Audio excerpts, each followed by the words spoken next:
Three, two, one.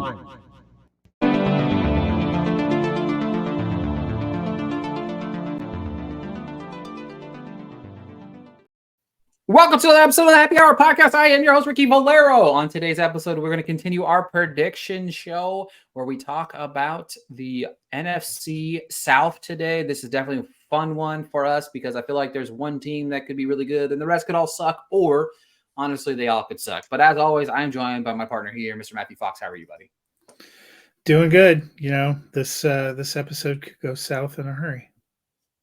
Look at that. I see what he did there, guys. I see what he did. Don't quit his day job because he's not a comedian, folks. He definitely won't do that anytime soon. It's that dry wit for you. Yes, it's that old humor, as I like to say. Matthew Fox is like 55 or something like that. Just kidding. That being said, as we've done each and every week, or every episode we've done with these so far, we talk about who will win the division, what will their record be, and will we bet their over and under. Very, very excited to do these shows. We already have covered the NFC West, and we already covered the NFC East. Obviously, we talked about the NFC South is what we're going to cover today. I'm very, very excited to talk about this division as we kick off every week. The first thing we do on this episode is we talk about the rankings. So where we have them ranked, we don't talk about the record quite yet, but Matthew Fox, I'm going to put you on the spot here. Give us your rankings for the NFC South. Rank them however you want to. 4 through 1, 2, 3, 1, 4. It doesn't matter. In fourth, I have the Panthers. In third, I have the Saints. In second, I have the Buccaneers. And in first, I have the Atlanta Falcons. Who did you have in second place? The Tampa Bay Buccaneers. All right, so we're pretty close. I have the Bucs and Saints flip-flopped. I have Panthers fourth, Bucs third, Saints second, Falcons first. My thing was this. The only thing that I did here is I have the Saints and Bucs basically having like the same record. So I just went Saints one above the Bucs. I don't know why. It was like maybe an eeny, meeny, miny, mo type of thing. I think that Baker Mayfield also regresses this season, but we can talk about that in a second. All right. I'm going to put you on the spot again. Did this last episode. Of the three teams that you have below the Falcons, which one of those teams do you think can win the division? Bucs. Yeah. They still have a core of a team that made the playoffs last year and beat the Eagles in the playoffs. I'm like you, though. I have the Saints and the Bucs only one win apart, back to back.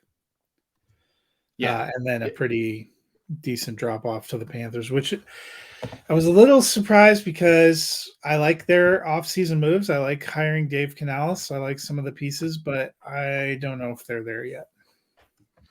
I was kind of there too. I think obviously, not shockingly enough, everything rides on the rookie. You know what I mean? Can Bryce make the step up? Can he make the move to be a better quarterback? Can he make smart decisions with his team, with his gameplay? What is that going to look like for this team? And they've made some good moves. I just feel like they haven't improved enough to really get out of the bottom of the barrel. And I'm with you because I looked at their team and look what they did this offseason. I feel like it was a hit and miss. I thought the Clowney signing was very weird.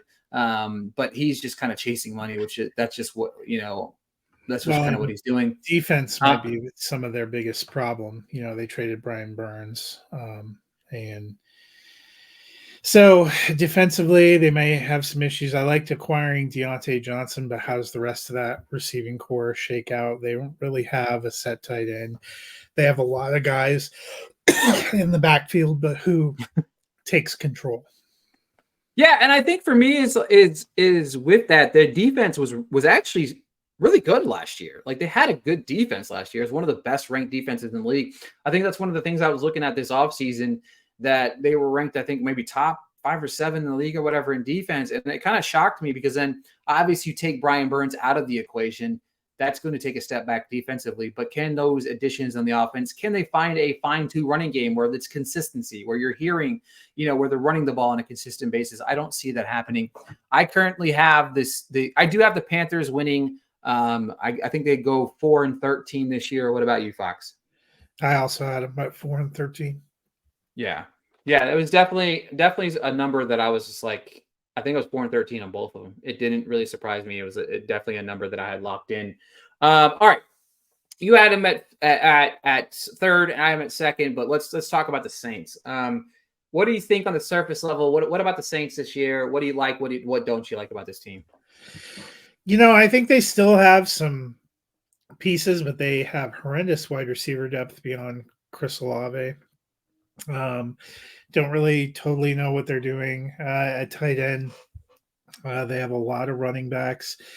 Clint Kubiak has his work cut out for them. I have them at 8 and 9. Yeah, I have. This is a team that I couldn't figure out what's going on. Offensively, Olave, he's it. You know what I mean? And Kamara, another year removed. Jamal Williams didn't do anything. I don't think anything that they expected him to kind of do. He'll probably be third on the depth chart. Jamal maybe. Williams, though, is a player that has been like every other year. Dennis has pointed this out a few times to me. And so he set the NFL lead in touchdowns in 22 and then kind of disappeared in 23. He could be it for a bigger 24, but it really depends. We didn't see anything from Kendre Miller as a rookie either. Yeah, nothing. Exactly. You know what I mean? So can they run the ball? What does Carr look like? He looked bullish last year, and he's not going to look any better this year because they don't really have any weapons. This team is not depth-wise, weapon-wise, all that great. You know what I mean? There's a lot of talk that they're going to give Spencer Rattler a shot. Yeah, but don't they owe a lot of money to Carr still, though, for the next 2 seasons, I think? At least one more season. I'm not saying Carr won't be on the roster, but would it be shocking if he didn't start the whole season? I don't know. He's a player I've long defended, but you look at it and you start to think, why? The wheels have fallen off at some point in time. And the thing about it is you got the coaching staff, you got some people in there. Maybe it's time to look at a rookie quarterback. Let me see what we can shake up a little bit. Carr's getting paid, so it doesn't really matter what you do with him. But if you are winning, if you're going through the season and only winning 3 and 4 games, why not shake it up a little bit to see what's in store for them? All right, Tampa Bay Buccaneers. This is a team I was very confused about because, again, I agree with your sentiment of saying that they have this core unit.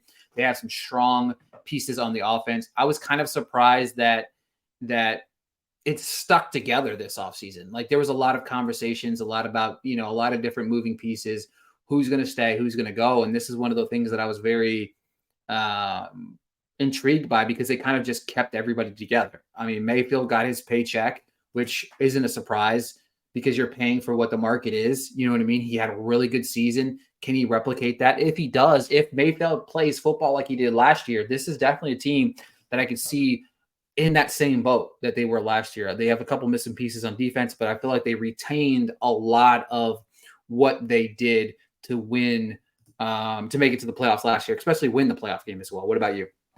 Yeah, I had them with 9 wins, kind of right there in playoff contention. Yeah, I was a little, like I said, I was a little bit more bullish out on again, 6 wins, 6, 7 wins is where I had them. Like I said, I'm very bullish. I could be very wrong there.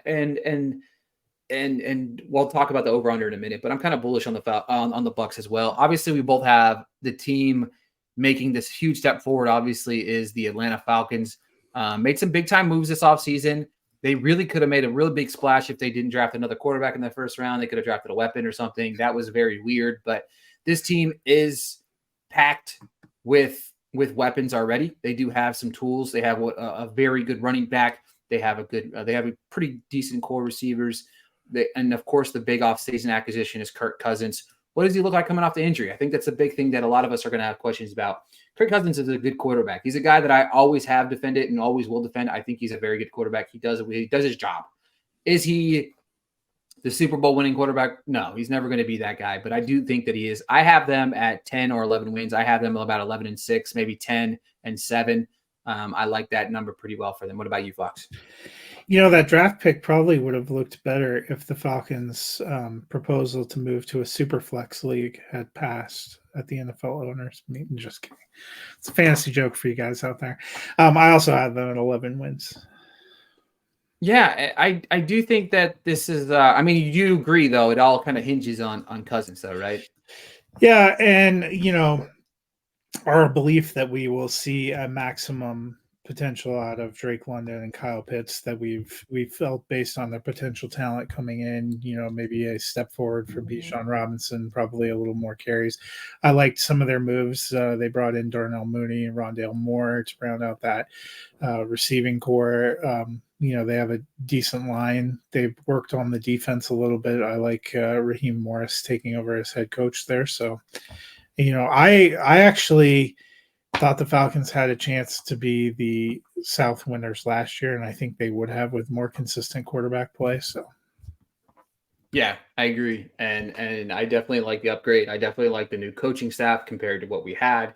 I think that's a big thing for me. Hopefully, Kyle Pitts can be the tight end that we all hoped he would have been 7 years ago, except for he was in Arthur Smith's doghouse for as long as he was. But all right, let's talk about the over-unders for the picks. This is where we talk about the over-unders, where it's set right now by Vegas. Obviously, we're talking about this in early June of 2024. We'll rehash these probably right before the season starts as well. These numbers could fluctuate between now and then. So if we're telling you to bet the over, bet it now. Or if we're telling you to bet the under, bet it now. Get the bets locked in, because anything can happen over the next couple months. Trades can happen, signings can happen, injuries can happen. These numbers, it can fluctuate either higher or lower, and it could affect whether or not you should have bet them then or now. But that being said, we have the Panthers right now set at over under 5.5, minus 115, minus 105 on either side of that. To me, that is a bait number that I want no part of. What about you, Fox? Yeah, because I mean, I could see them getting to 5 or 6 wins. I have them under that, but that's probably a stay away. All right, for the Buccaneers, this one was a little higher than I anticipated, and the over actually has plus money attached to it, but the over-under is 8.5. The under is actually minus 150, which means it's being bet quite a bit in Vegas right now. Another, for me personally, that's a stay away. Definitely. I think 8 or 9 wins is probably where they're at. Exactly. I don't think they get higher than 8 or 9. So then on either side of that, you're sweating that down to the last few weeks of the season. All right, the Saints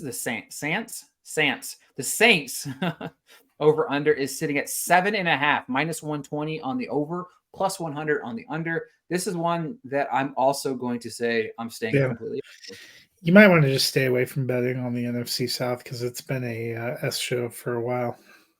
Yeah, and then on top of that, the Falcons is over under is at 9.5. The over is at minus 135. The under is at plus 115. That's another one I'm staying away from. I just feel like they could win this division. Personally, I can see them winning the division at 9-8, but I also could see them winning division at 10-6, or maybe even 11 or 10-7, 11-5, 11-6. So yeah, damn extra game always gets me in a tizzy right now.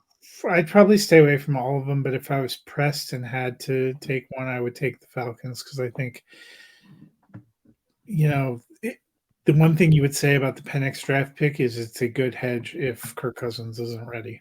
They also have Taylor Heineke, so they have 3 professional options back there. I think they get to 10 wins.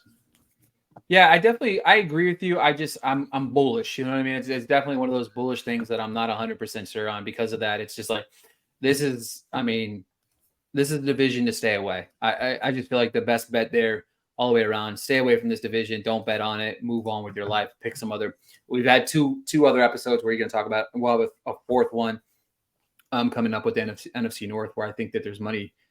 Actually, I think that's not all true either. But that being said, that is it for this episode of the Happy Hour podcast with Matthew Fox and I, talking about the NFC South predictions. Real quick before you go, we already did the West and East, and if you're watching this at a later date, we already did the North. Again, this is the big component of these episodes, is talking about these future bets, because, again, these numbers can fluctuate throughout the entirety of the offseason. So if there's something we like, lock in your bet now, and hopefully we win together in the future. So we'll talk to you guys next episode.